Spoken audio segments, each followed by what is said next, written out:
Hello, I'm Pastor John Loring of the Baptist Church in the Great Valley, wishing you a very Merry Christmas.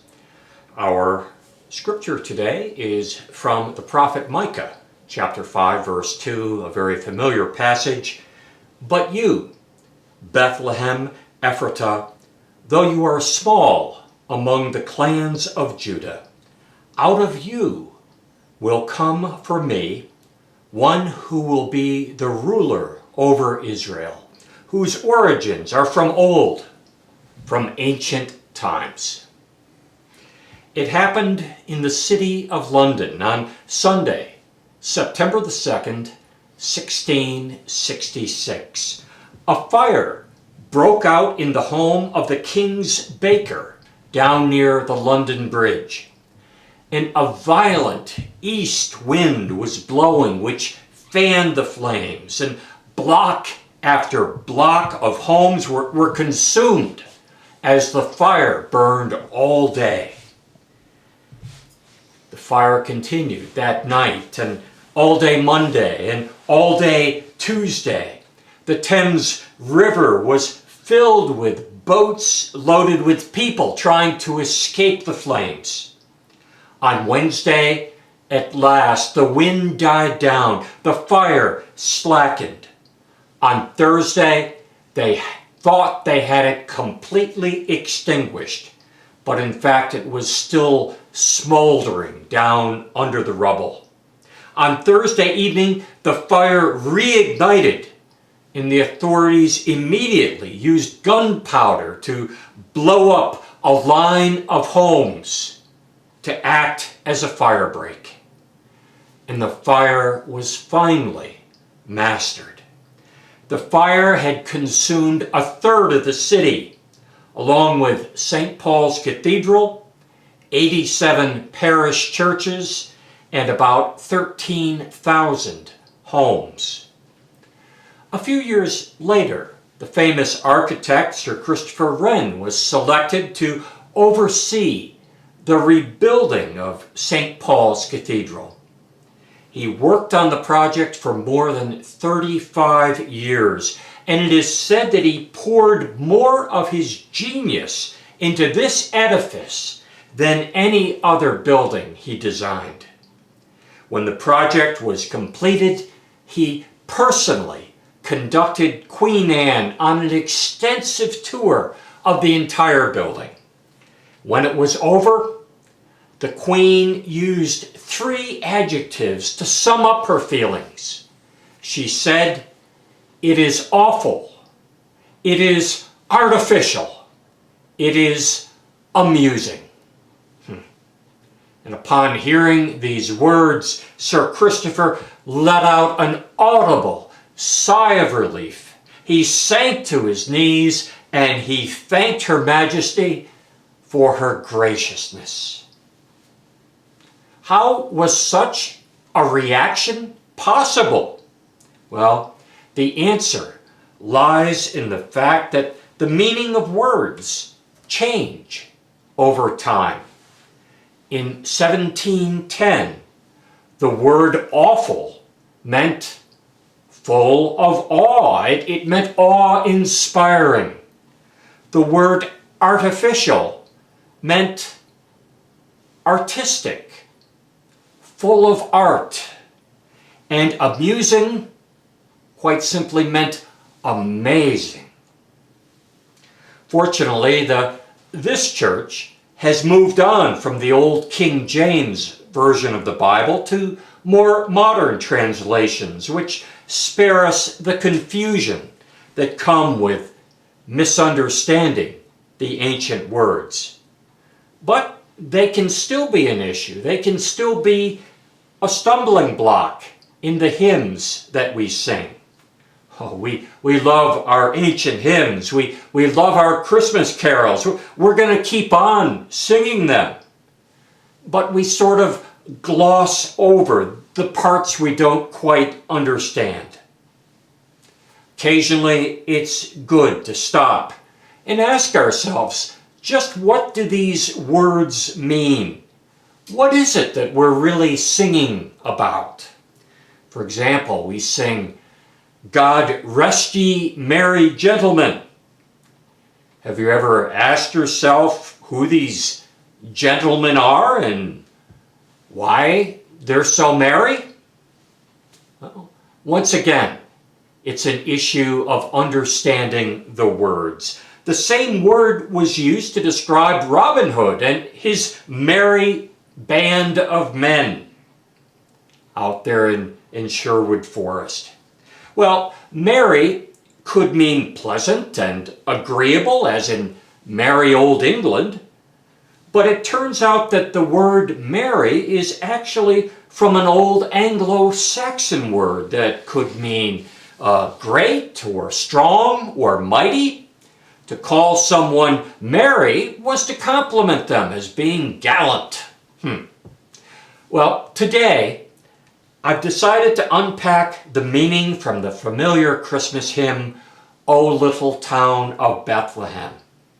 Its writer, Phillips Brooks, was the rector of the Holy Trinity Episcopal Church in Boston back in the late 1800s.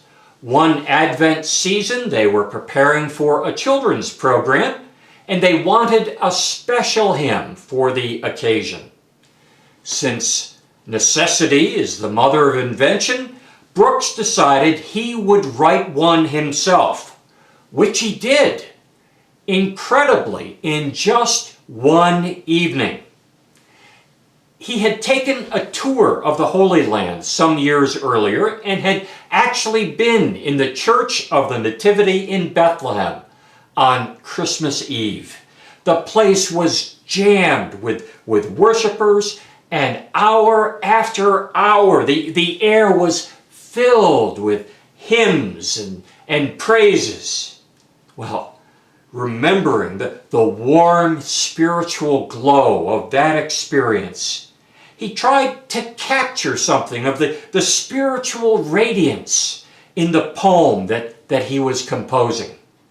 Having completed his poem, he gave it to the church organist and asked him to just compose some music to go along with it. A tune that would be easy for children to sing. And by the way, we need it right away. Well, as you can imagine, inspiration is not like throwing a switch. It's something that has to kind of come when it comes. And the organist, Louis Redner, just fretted and worried and struggled till at last one morning he woke up and the tune was in his mind and the new hymn was ready for the children's Christmas program. So what was the message that the little children were singing? Let's take a look at the hymn. The first significant word is the adjective found right in the title, little. Back when I was in seminary, I had a roommate who was also named John. Life in a dormitory being what it is, if there was a phone call or someone was looking for me, the call would go out for Big John. I was okay with that. It was an easy distinction. But my roommate really did not appreciate being called Little John. Being called little was pejorative. It was diminishing. He would kind of curl his lip and scowl whenever he heard it. Back when Prince Charles was married to Lady Diana, photographers liked to have them pose where Charles could be standing one step up from her, or else having Diana be seated. You see, he was slightly shorter than she was, and by having them pose this way, he appeared taller, more dominant in the relationship, which was apparently important to the message the royals were giving the country. Perhaps some of you are in families where names are recycled down through the generations. Thus there is Robert, or there is Bob, and then there is little Bobby. Oh, how cute little Bobby is. You probably know that story. Well, I'm sure that the children of the Episcopal Sunday School knew they were little. They spent their lives being ordered about and being told what to do. Sit here and stand there and be quiet and comb your hair. But the important message here in the title and in the very first verse is that God noticed. God had a useful purpose for that which was little. Even little children are important to God. And Jesus reserved some of his harshest judgment for those who would harm them. Even a little town like Bethlehem had an important role to play. In the second verse, we find a similar message where Mary gives birth to Christ. Now, it would be difficult to imagine a more helpless or dependent creature as a human baby. I mean, a baby giraffe can walk and even run within an hour of being born. A human baby will eventually creep or crawl, but even growing strong enough to roll over can take months and months. Here we find the message that God is working through people that the world ignores or overlooks or considers to be completely insignificant. The world is full of people who have a need to strut about and posture and be seen as powerful and do whatever they can to appear on the nightly news. You know, the world is often fooled into thinking that these people are, they must really be something. In 1809, Napoleon was at the center of the world stage. And with good reason. I mean, he is still widely regarded as a military genius. He was one of the finest commanders in history. His wars and campaigns have been studied at military schools worldwide. He fought more than 70 battles, and he won all but 8 of them. And those were mostly at the very end. In 1809, Napoleon was the big news. He was what was important to the world. But out of the limelight, down unnoticed in the shadows, other things, seemingly insignificant things, were taking place that would eventually have a lasting impact upon the world. Frédéric Chopin, a world-class composer, was born that year, as was William Gladstone, who would be Prime Minister of Great Britain for 4 terms. In the United States, Oliver Wendell Holmes was born. He was a poet. He was an author. He was also a physician. Well, common enough. But his son would be appointed to the Supreme Court by President Theodore Roosevelt. He would be one of the most widely cited justices in history.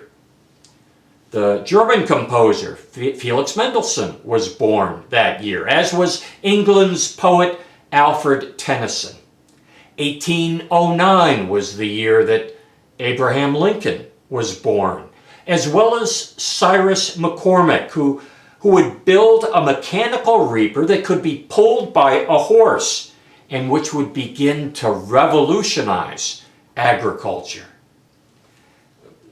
We humans are terrifically impressed by net worth and growth figures and projections of power, we focus our eyes on the limelight, and often we miss how the God of the universe chooses to use the insignificant things to advance the work of the kingdom of heaven.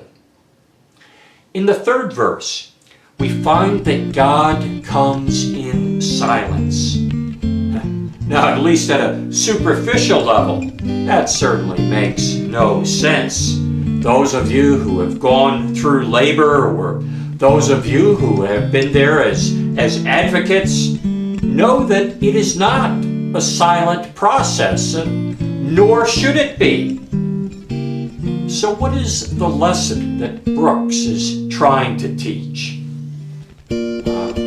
How noisy the world is today, with clanging and clamor and cell phones going off and the rumble of trucks and planes overhead and the pinging of emails and so many people wanting our attention and wanting to be heard. But in Psalm 46:10 we read, "Be still, be still, and know that I am God." In the creation accounts of Genesis, the world is without form, and void, it's dark, it's silent. But all things come into being as God speaks. And we find an echo of this passage in John chapter 1, which begins, "In the beginning was the Word, the Logos, and the Word was with God, and the Word was God." And so in verse 3 of this hymn, we read of the silence. How silently the wondrous gift is given. As human beings, we've come to expect that great events will be accompanied with fireworks and trumpet fanfares and bells ringing and artillery salutes and plenty of coverage on the evening news. But again, God works differently. God works quietly. No ear may hear his coming, because it is something we receive in the quiet stillness of our hearts. Finally, verse 4 of this hymn focuses on salvation. "Cast out our sin and enter in. Be born in us today." I'm sure that some people think of their salvation as sort of a one and done sort of deal. You confess that you're a sinner, you're cleansed in the waters of baptism, and after that it's pie in the sky and heaven when you die. I believe there is a lot more expected from us. I believe that salvation includes a daily commitment to surrendering our ego to God and striving to live life following the example of Jesus. Of course, when we feel insulted or put down, we may want to respond with something from the Don Rickles Book of Insults. But we read in James how we are not to let our anger get the best of us, and how we are to strive to keep control of our tongues and our tempers. Rather than choosing what might seem to be emotionally satisfying, we are to live as Christ lived. We are to live with Christ living in us. Some years back, Charles Sheldon wrote a book where the characters were challenged to live as Jesus would. And as they faced the decisions of the day, they were to ask themselves, what would Jesus do? What would Jesus do in these circumstances? What are the problems? What are the challenges that you are facing this morning? What would Jesus do in your place?